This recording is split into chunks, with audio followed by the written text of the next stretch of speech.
જય માતાજી દોસ્તો, સ્વાગત છે તમારું કીકુ રેસીપીમાં। તો આજે આપણે સાબુદાણામાંથી એકદમ સરસ એવો નવો નાસ્તો બનાવીશું। તો સાબુદાણાના વડા તો આપણે બનાવતા જોઈએ છીએ, તો આપણે એકદમ સાબુદાણામાંથી અલગ રીતે એકદમ નવો નાસ્તો બનાવીને તૈયાર કરીશું। તો સાબુદાણાનો નાસ્તો બનાવવા માટે આપણે 2 વાટકી જેટલા સાબુદાણાને પલાળી દીધા છે। 200 ગ્રામ જેટલા સાબુદાણા લીધેલા છે અને સાબુદાણાને આપણે 3 થી 4 કલાક માટે પલાળી દીધા છે। તો જોઈ શકો છો એકદમ છૂટા છૂટા આપણા ખીલેલા સાબુદાણા પલ્લીને તૈયાર થઈ ગયા છે। આવી રીતે હાથની મદદથી દબાવીએ તો દબાઈ જાય એવા આપણે સાબુદાણા પલાળી લેવાના છે। અને આ 2 બાફેલા બટેટા લીધેલા છે અને 2 મોટી ચમચી જેટલા સિંગદાણાનો ભૂકો લીધો છે। તો હવે આપણે સાબુદાણાનો નાસ્તો બનાવી લઈશું। તો હવે આપણે સાબુદાણામાં આ બટેટાને આવી રીતે મેશ કરી લઈશું હાથની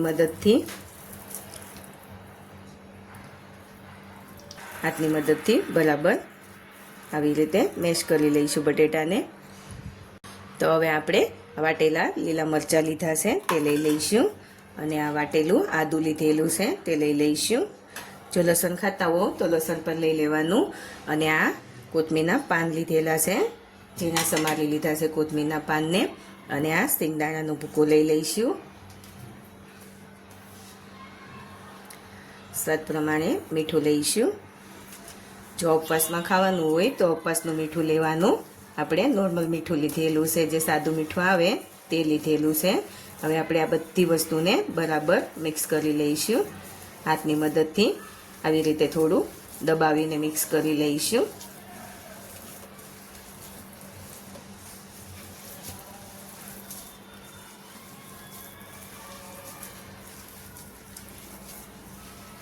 આવી રીતે બરાબર દબાવીને મિક્સ કરી લેવાનું છે।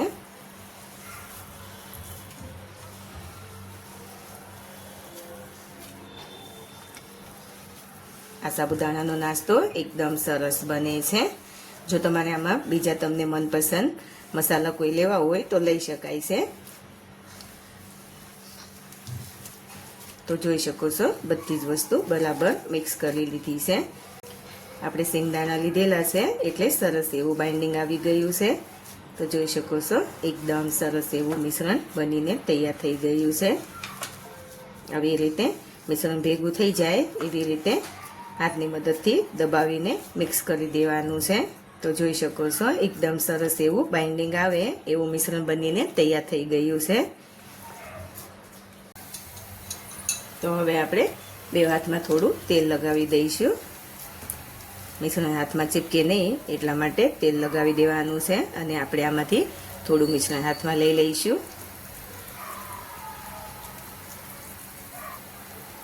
રોલ બનાવી લઈશું।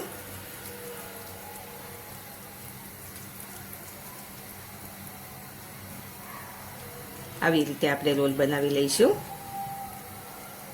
બહુ જાડો રોલ નહીં બનાવીએ, આપણે મીડિયમ સાઈઝનો રોલ બનાવી લેવાનો છે। તો જોઈ શકો છો આવી રીતના આપણે બધા રોલ બનાવી લઈશું।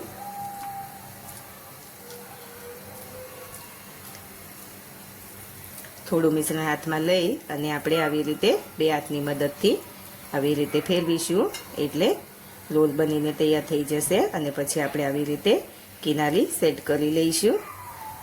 તો જોઈ શકો છો આપણે બીજો રોલ પણ સરસ એવો બનાવી લીધો છે। તો આવી રીતે આપણે બધા રોલ બનાવી લઈશું।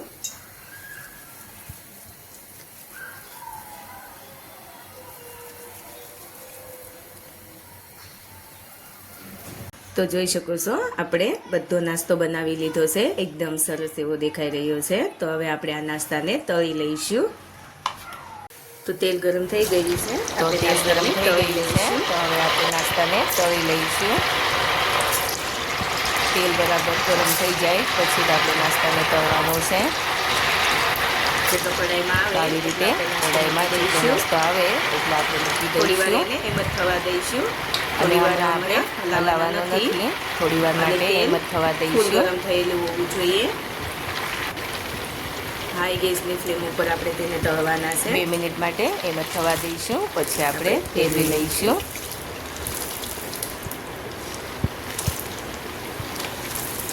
તો જોઈ શકો છો એકદમ હવે આપણે ક્રિસ્પી આપણો નાસ્તો થઈ ગયો છે અને કલર પણ બદલાઈ ગયો છે. થોડી વાર તેને નહીં ફેરવવાના, એમ જ થવા દેવાના 2 મિનિટ અને પછી ફેરવવાના.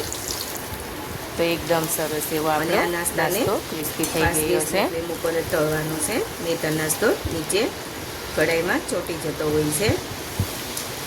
3 થી 4 મિનિટ લાગે છે નાસ્તાને તળવામાં. આવી ગયો છે.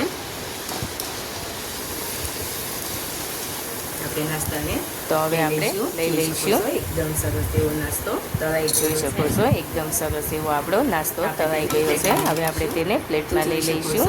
અવાજ ઉપરથી ખબર જોઈ શકો છો એકદમ સરસ એવો આપણો નાસ્તો બની ગયો છે. તો આવી રીતે આપણે બીજો નાસ્તો પણ તળી લઈશું.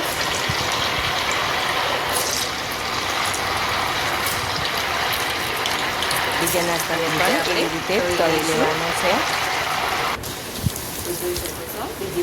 તો જોઈ શકો છો આપણો બીજી વારનો નાસ્તો પણ સરસ એવો તળાઈ ગયો છે. 3 થી 4 મિનિટનો ટાઈમ લાગે છે નાસ્તો તળાવવામાં. 3 થી 4 મિનિટમાં એકદમ સરસ એવો કલર આવી જાય છે અને એકદમ ક્રિસ્પી થઈ જાય છે. તો જોઈ શકો છો એકદમ સરસ એવો આપણો નાસ્તો તળાઈ ગયો છે. આપણે તેને પણ પ્લેટમાં લઈ લઈશું. તો આવી રીતે આપણે બધો નાસ્તો તળી લઈશું. તો તૈયાર છે આપણો એકદમ સરસ એવો સાબુદાણાનો નાસ્તો. તમે જોઈ શકો છો કેટલો સરસ નાસ્તો બનીને તૈયાર થયો છે. ઉપરથી એકદમ ક્રિસ્પી અને અંદરથી એકદમ સોફ્ટ એવો નાસ્તો બનીને તૈયાર થયો છે. જોઈ શકો છો એકદમ સરસ એવો નાસ્તો બનીને તૈયાર થયો છે.